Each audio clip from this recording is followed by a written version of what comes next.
Hey YouTube, it's your boy Marek. Et pour déjà connaître, non, moi c'est Kothney-Issa.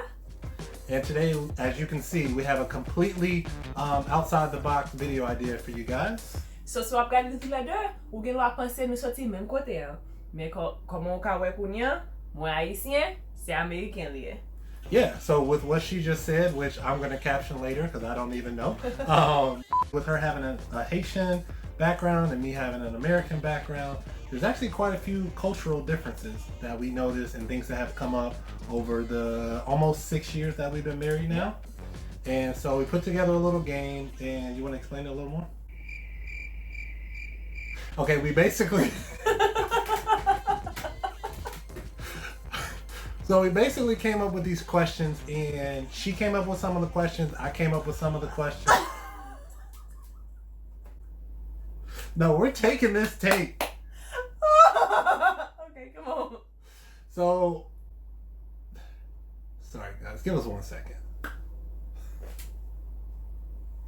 She came up with some of the questions, I came up with some of the questions. We even actually called her family to try to like get some of the ones that maybe we weren't thinking about or we're forgetting about. And then some of them we came up with together based on things that we know are kind of like areas where we collide, I guess, so to speak. But we didn't share any of the answers. So we both know all of the questions, we organized our answers, and we're gonna go through each question and display them to you guys and then kind of talk about, you know, kind of how those thoughts or ideas or beliefs affect us or where they come from and those kind of things. And we just thought it would be a fun little idea for you guys to get to know us a little bit better. And don't worry guys, I still speak English. But before we get into this, this is not going to be a game where there's a loser and a winner. But as y'all can remember from last time, we did play a game and there was a loser.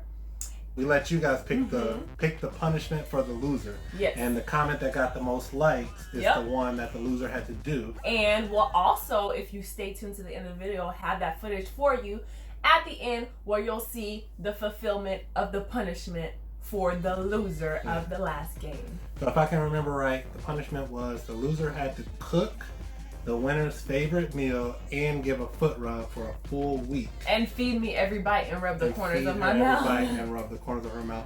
Which I did do the first part, but I did not yet get to the foot rubs. And the reason why is because there's some other pampering type of services that somebody has been making me do in light of COVID-19 and certain businesses being closed. Today, boy. Hey, we gonna keep this G-rated, but let me just say this. We'll tell y'all at the end. Y'all just gonna have to wait till the end. I'll just say this. There are certain businesses that have been inappropriately categorized as non-essential. These places are essential after what it puts us through.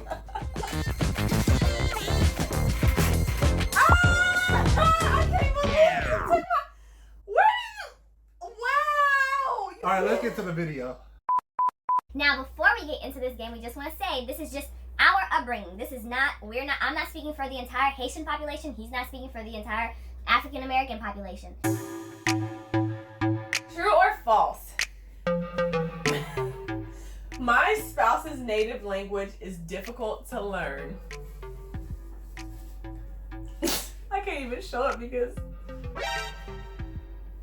it's supposed to be a true or false. I said yes. Yeah, I would say mine says true and false. I feel like I tried to learn Creole and now like will fall off. But like I can understand how certain parts of like the conjugation, I guess, like makes sense. And so I feel like I could get it eventually, but so far I've been like missing every time I try. No, you haven't been missing. You've been busy. Yeah. And I would say yes because it was hard learning English and I sucked at the grammar until I got to college, so yeah. How do you greet people in your household? So I said you walk in, you speak. I just know in my culture, look, if you walk into a room and you don't speak, you're looked at as rude. It don't matter if it's auntie's house, granny's house, Ray Ray and them's cousins, mama's house. Like you walk, even if you might not even mess with everybody in the room, but you better say something. hit like, hey, how y'all doing? Hey, what's going on? And then go about your. That's a lot looser than in my culture. You walk into somebody's house, you kissing every single adult on the cheek as like a greeting. If you don't, that's rude and like. Even after coronavirus? I don't know about after coronavirus. But you don't like put your lips on them. You just kind of like, the side cheek to cheek. But you are to kiss every adult on the cheek. What was your family's household mantra growing up? We don't follow the path. We make the path. Ours was l'école, l'église, la caille. So what that just means is school, church, home. And that's not something that we said, but it's just how like what you're expected to do. You go to school, you go to church, you go home. That's it. Point blank period. Ain't nothing else to do. Yeah. And this was just like my dad's thing. Like we bushes. We don't follow the path, we make the path. So what day was church day? So I pretty much grew up celebrating the Sabbath from Sunset Friday to Sunset Saturday as part of the Worldwide Church of God. And as y'all can see, we went to church a lot of times during the week. Wednesday night was Bible study night. Friday night was prayer night. Saturday during the day was your rehearsal day. And then Sunday was regular church day. Preacher's kid. Okay. And then no, seriously, legit. Her dad's a pastor. Yeah, and then whatever activities in the week that you're doing that's like church related, but not like an official day. Yeah. So when I said church, home, school, we don't play about that. And it's not like Saturday was the only day we spent time in the Word, but it was like the day when like services were held. Yeah. What was the most cooked meal in your household weekly? NA, we didn't have one. There was no weekly meal. Rice and beans, beans and rice, rice and beans sauce, red beans, black beans, white beans. For real. All right, now let's get into some juicy questions. Now, this first question, this is my question. This should be a very simple answer, a very point-blank answer, but it's not going to be. Who owns the food on your plate? First of all, it's not your plate, it's the plate of the house. So I do share my food. I said me. I do share my food. I'm not selfish. It's okay for us to, but like in general, like it's my plate. And like if you want to try my meal, I don't know if this is a culture thing or if this is a gender thing. Because I just feel like us men, like we just want to eat when we order. And like, no offense, but y'all just be like taking y'all fork and just. I said the community because, I mean, really like, you don't, when you cook as a Haitian woman, when you cook, you're cooking for like your community. You cook for your household, you cook for the people down the street, you just cook for everybody. Like the food is. But once everybody. I come in and I make my plate, is it mine? It's not your plate. I made that plate for you. So no, technically it's my food. We got the cookout, everything's out, All right, food's ready, pray, bless the food, everybody dig in. But once I make my plate, like whose plate is that? It's our plate. Because we won, because we married. You can get more from the stove. I told y'all this was going to be complicated. This is my question. So in your household, did your parents approve of other adults complimenting you excessively? I didn't understand this question, so let's just put a question. I didn't. Mine is no, it's taboo. So Haitian superstition is like, basically like if you're telling like, if somebody comes in your house and like, oh my gosh, your daughter is so pretty, oh her hair is so long. It's like you're speaking on the person's child and like, basically like you trying to like make their hair stop growing or make them like make something happen to them for them not to be pretty or something like that. Haitians are very superstitious. My Haitian followers, y'all already know, like our Haitian subscribers can tell you in the comments below, is it true or not that Haitians are really superstitious? Is this something that your parents had in your household? I used to remember stories my mom always used to talk about that. I thought a compliment was a good thing. No, if you keep complimenting somebody's child like excessively, it's like you're trying to make that child like, basically you're like trying to put malediction on them. How do you say, like a curse? That's a strong word. A curse is a strong word, but like basically kind of like that. We're gonna move on. So this one, was it normal to get disciplined outside of your immediate household? Not at all. I feel like for us in my household, whoopings were the exclusive responsibility and enjoyment of my dad. No, I'm just joking. He didn't enjoy it. He disciplined us so that we would grow up to be responsible and like basically productive citizens in the society. But yeah, it was only coming from within the house, and I probably got the most. I probably got in trouble the most. I can believe that. My answer was yes. Spankings can come from any adult. So like in your neighborhood, like the people who are like looking out for you, like you can get spanked from them if you're doing something that you're not supposed to. Like at school, like at school, you got whoopings. Like I remember like getting a whooping. Like I got like spanked with a ruler at school, and I was like terrified for my parents not to find out because I wasn't trying to get a whooping when I got home. I can't have just anybody just hitting on my kids. But it's not. It's a different day and age though, and it's a different culture because like in Haiti and just back then in general, it was like everybody was. It was like about the village, and y'all all had like this same like way of raising your kid and these same expectations on your kid. Nowadays, it's like everything is all over the place. Yeah, the spectrum is crazy. So I get it. Now I feel like, hold on. Who? What we got next? What age do kids need to leave the house? I feel like this is a pretty universal American thing right here. I said 18.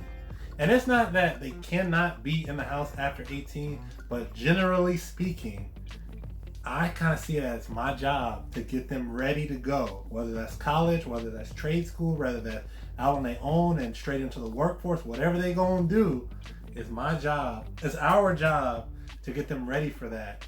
By the time they hit that 18, man, you got to start, or you got to start paying some bills, one or the other. And I said, when they get married or 30. 30, that will put us back in the house right now. Do you know how much money we would have saved? For 2 more years. That will put us back in the house with our parents for 2 more years. But we're married. Oh, yeah, you're right. You said married, okay. 30. Can your kids stay at the crib till they 30? Comment down below if you would let... Nah. I really don't know where I got that number from. I feel like 30 has always been a number that I like feel like has been talked about in my household, but I can't pinpoint one time where my mom has been like, you ain't gotta leave the house until you're 30. But I do know it's always been like, oh, like, you know, you stay in the house until you're married. More so for daughters, though. Yeah, more so for daughters. I can't speak for no Haitian men because we ain't got no boys in our house. My daddy's the only one. All right, and the last question. Can sickness be healed with household remedies? I said...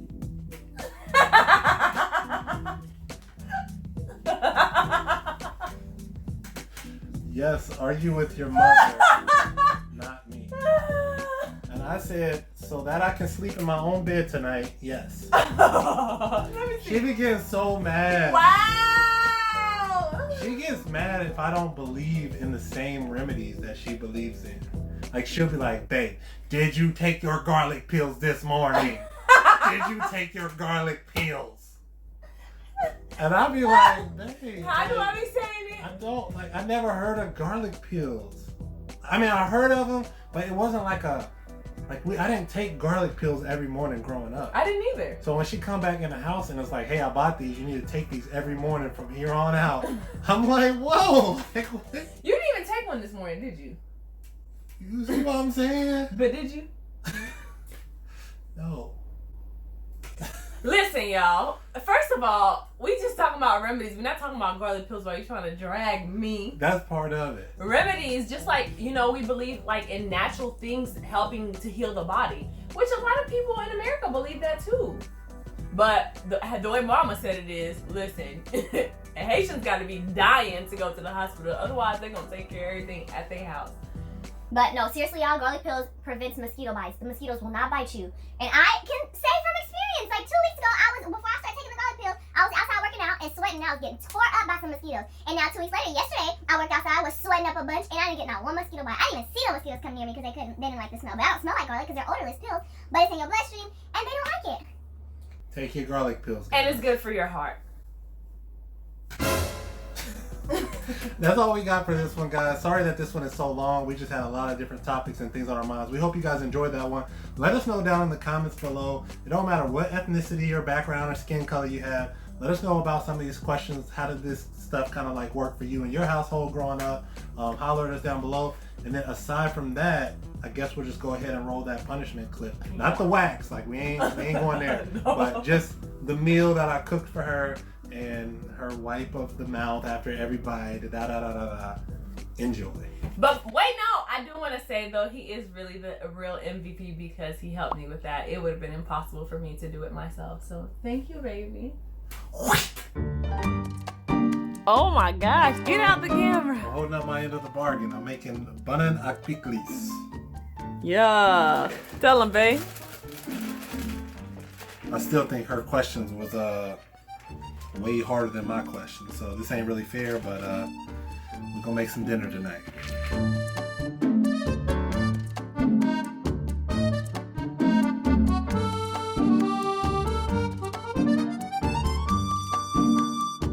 She is the winner.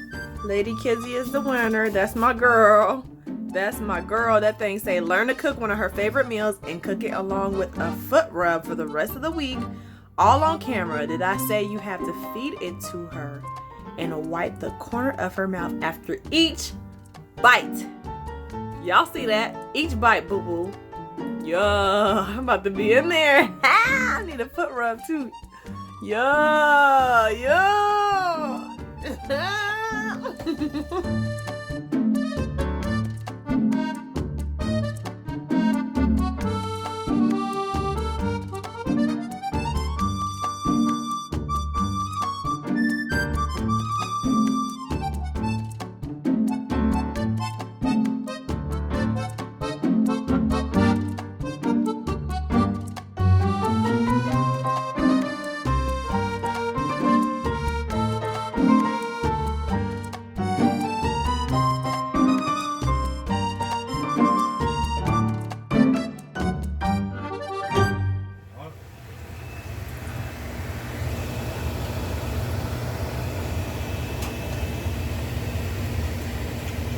Bon appetit. Thank you.